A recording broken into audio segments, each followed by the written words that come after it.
It's a very difficult conversation to have with my mother about what I do on a day-to-day basis. Before I threw myself wholeheartedly to designing, I had a day job. I was working at the University of Botswana.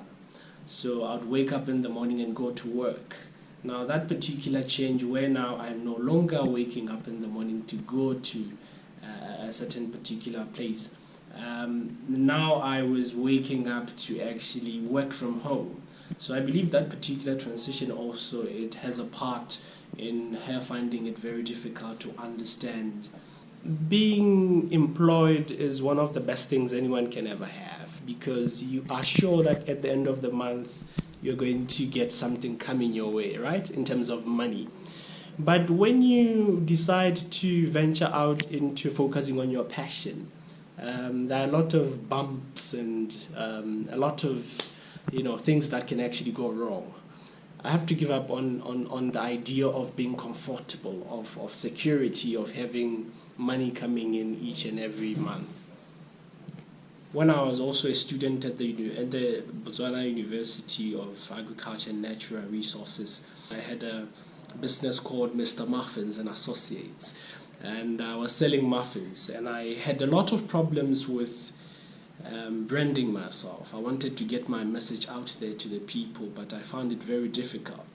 So I actually decided to fill that particular gap, and I learned how to design for my business, and it ended up being something I really fell in love with.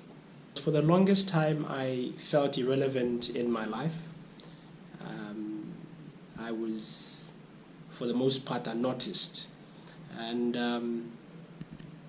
what I really love about design is that it gives me an opportunity to actually become a partner of individuals who have vision, sort of a vision partner to individuals. And therefore I get to be relevant. People get to give me full control over their branding. And by so doing they give me a platform to express myself in relation to what they want to actually spread out as in that message. And by designing I actually help people to spread out the story that they want to give out to their target audiences.